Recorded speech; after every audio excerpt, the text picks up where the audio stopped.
આણંદના Bhalej bus stand પાસે car ચાલકની દાદાગીરીનો એક video viral થયો છે। થાર કાર ઉપર ભાજપનો ઝંડો લગાવેલો હતો અને પ્રમુખ તાલુકા પંચાયતના લખાણવાળું બોર્ડ હતું।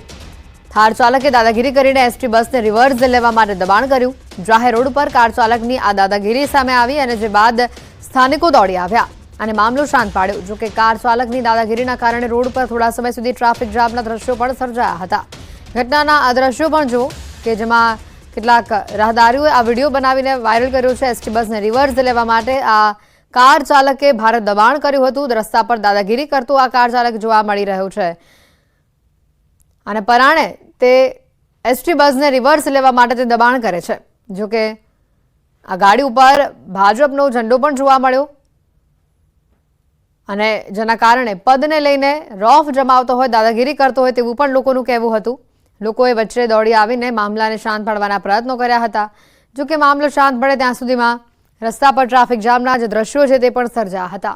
હાલ ઘટનાનો આ વિડીયો પણ વાયરલ થયો છે। વધુ માહિતી મેળવીશું। ફોન લાઈન પર સંવાદદાતા જનક જોડાઈ ચૂક્યા છે। જનક, વધુ માહિતી શું? જી, આ ઘટના આણંદ બાલેજ રોડ પરની છે, જેમાં એક કાર ચાલકે એસટી બસના ડ્રાઈવર સાથે બસ ટ્રાફિકના મુદ્દે દાદાગીરી કરી છે। સમગ્ર વિડીયો હાલ આણંદ આખા શહેરમાં વાયરલ છે। એટલે ચોક્કસ કહી શકાય કે આ ગાડી પર ભારતીય જનતા પાર્ટીનો લોગો પણ હતો અને ત્યાંથી માહિતી પ્રાથમિક એવી પણ આવી રહી છે કે આ જે કોઈ વ્યક્તિ છે એ તાલુકા પંચાયતના ખૂબ સારા હોદ્દા પર છે અને ત્યાં આ બસ સ્ટેન્ડ પાસે આ ઘટના બની હતી। એસટી બસ રિવર્સ લેવામાં ત્યાં પ્રમુખના ગાડીમાંથી ત્યાં લખાયેલું છે કે તાલુકા પંચાયતના પ્રમુખ ના જે કોઈ ડ્રાઈવર છે એ એસટી બસના ચાલક સાથે મગજમારી કરી હતી। સ્થાનિક લોકોએ વચ્ચે પડી અને આખી ઘટનાને થાળે પાડી છે। જી, આભાર માહિતી બદલ જનક।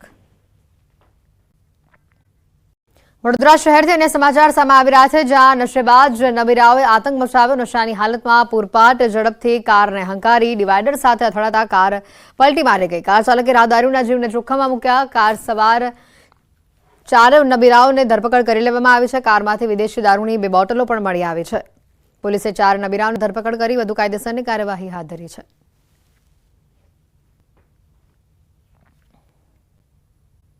તહેવારના દિવસોમાં અમદાવાદ શહેરમાં આગની ઘટનાઓમાં વધારો નોંધાયો। દિવાળી, બેસતું વર્ષ અને નવા વર્ષ નિમિત્તે ફાયર બ્રિગેડને 160થી વધુ આગના કોલ મળ્યા। મોટાભાગે ફટાકડાના કારણે આગ લાગવાની જે ઘટના છે તે સામે આવી। જો કે તમામ ઘટનામાં કોઈ પણ જાનહાનિના સમાચાર નથી, તે રાહતની વાત છે। ગત વર્ષની તુલનામાં આ વર્ષે આગની ઘટનામાં ઘટાડો નોંધાયો છે।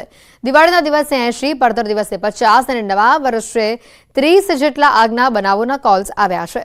તમામ કોલમાં ફાયર બ્રિગેડે ત્વરિત કામગીરી હાથ ધરી।